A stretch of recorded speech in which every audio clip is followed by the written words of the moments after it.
comparison is the thief of joy, then doubt is the death of purpose.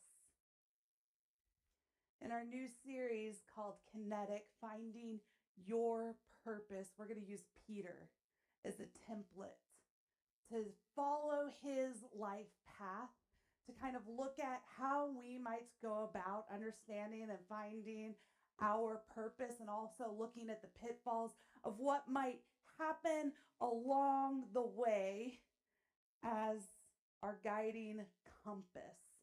And so this morning we're going to begin our time with a scripture reading from Matthew's Gospel in chapter 14. And we're going to pick up in verse 22. And I invite you to hear this familiar story and suspend what you think you know.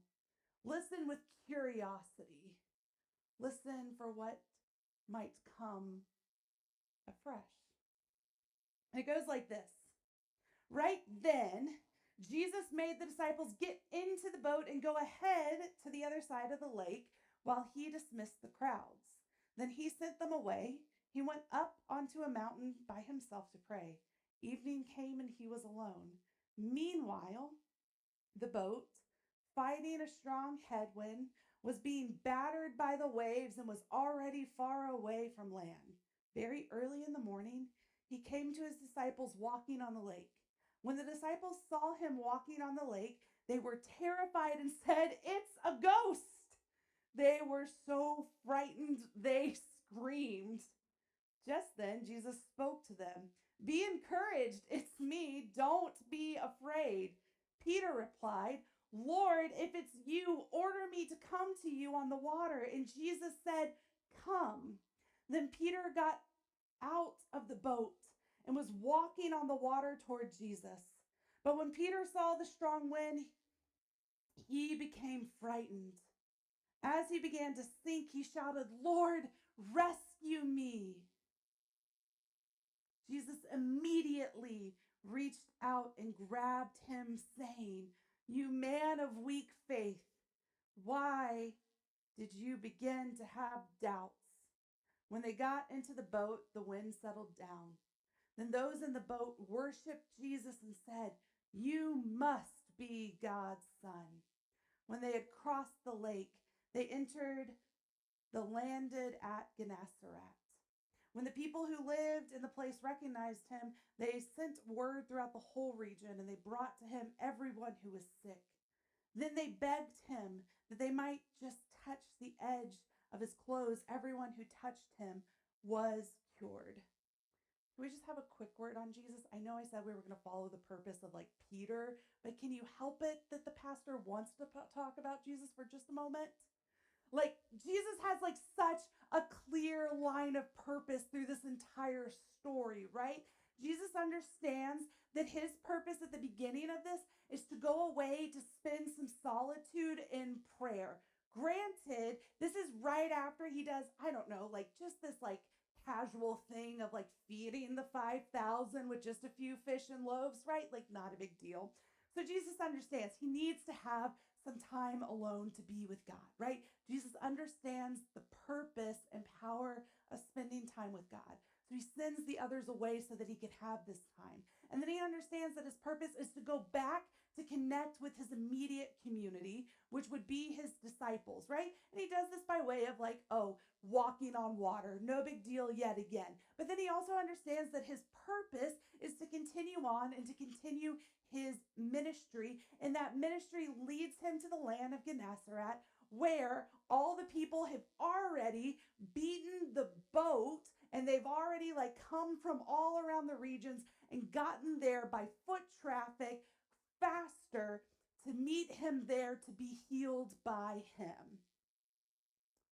Jesus has a clear line of purpose. And if I'm honest with you, we could have like done this whole series and followed like the purpose of Jesus to understand our individual purposes. But let's be really honest. It's Jesus, and Jesus doesn't really like fumble the ball ever on this. And like, well, we're human, so maybe it's helpful to follow someone who's going to fumble the ball a time or two along the way. So Peter. Thank you for my aside. Now back to Peter. So here we have Peter. And we find him in this moment being the classic Peter, Peter, Peter, right? Like you almost got there, right? Like you stepped out of the boat, but then you missed it, right? Like he begins to sink. And that's what we often think about, right? Like, why do we think about this story and we think about his failure? We think about him looking at the waves and he begins to sink.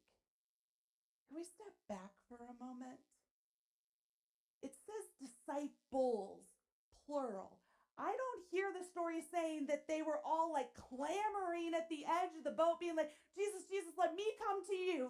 Let me step out of the boat to come to you. Like, I've got the faith to do this. No, Peter is the only one brave enough to step out, to have the faith, to ask to step out of the boat and follow Jesus out on the water. So can we just like have a moment to be like, that is massive. Jesus is brave. Not Jesus. Well, Jesus is brave. Peter is brave. Peter takes initiative. And what we find in this moment of the story, when Peter asks to step out of the boat, is that Peter is clear on what his purpose is. And what is Peter's purpose? Well, we know it from earlier in Matthew's gospel. And so what is Peter's purpose? We find it in Matthew chapter 4. It's really short. And it goes like this. It's the calling of the first disciples. Matthew 4, verse 18. As Jesus walked alongside the Galilee Sea, he saw two brothers, Simon, who is called Peter, and Andrew, throwing fishing nets into the sea, because they were fishermen. Come, follow me, he said, and I'll show you how to fish for people. Right away, they left their nets and followed him. Continuing on, he saw another set of brothers, James, the son of Zebedee, and his brother John. They were in a boat, and with Zebedee, their father, repairing their nets. Jesus called them, and immediately they left the boat and their father and followed him. Peter's purpose is to follow Jesus.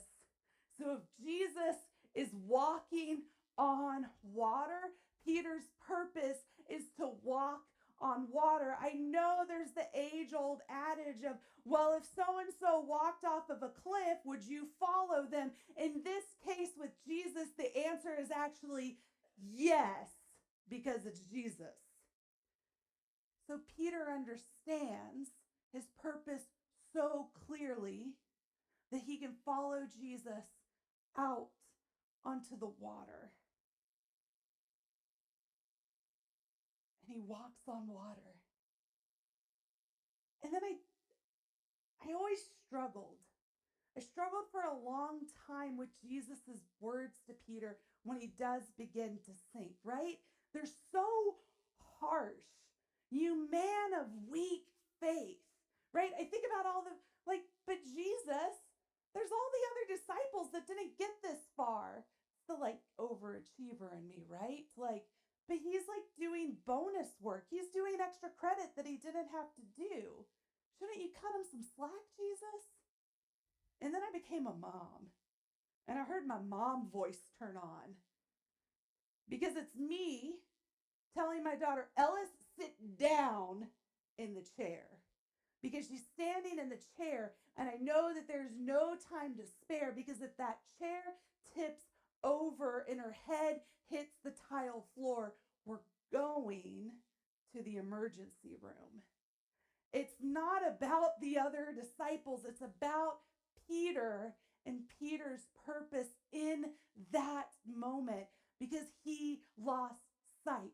If comparison is the thief of joy, then doubt is the death of purpose. And it's in the text, but not quite in the text. You kind of have to parse it out, because it says it, but not quite. It says that he became frightened when he saw the waves. And what happens when we become frightened? We oftentimes freeze. We stop. And when you stop, you're no longer moving. You lose sight of your purpose, of your calling. And so you begin to sink. And so Jesus has to be harsh, but also catch the way Jesus does it, just like a parent does it. Because even when I tell my daughter to sit, I am also moving towards her, right? Like, because I know that her as a 2-year-old may or may not follow my directive. Jesus doesn't tell Peter, like, you man of weak faith, and like, but let him drown a little bit in the moment. It says immediately Jesus pulls him from the water. And he has the harsh directive, which is that like clearing, right? It clears the head and it draws him back to his purpose. And it moves him to get going again. So what does all of this mean for us? Oftentimes, I think, when it comes to our individual purpose as disciples of Jesus Christ, we want to do the work of looking at the waves and trying to make it really complicated.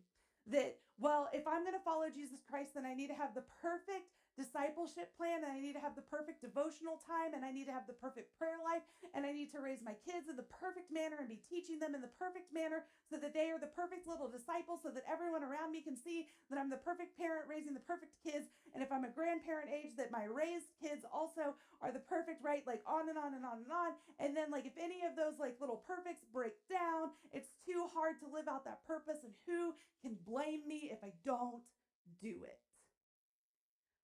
That's us looking at the storm and becoming frightened.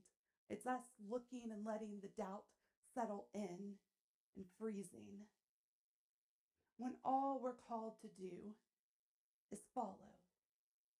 Our purpose is that simple. Follow. Follow who? Follow Jesus. Don't overcomplicate it. This entire spring, we're going to offer tools on how we do it. We're going to honor the unique ways that we're each called to do it and how we do add in all the other elements to it. But we're going to continue to return to this simple reality that all the extras are helpful if it helps us keep moving towards Christ. But the simple truth is, all we're called to do is follow Jesus. It's that simple. Your purpose is to drop your nets, to step out of the boat, and follow Jesus. Don't overcomplicate it. Don't add all the things to it. Trust your gut and follow him. And start this week.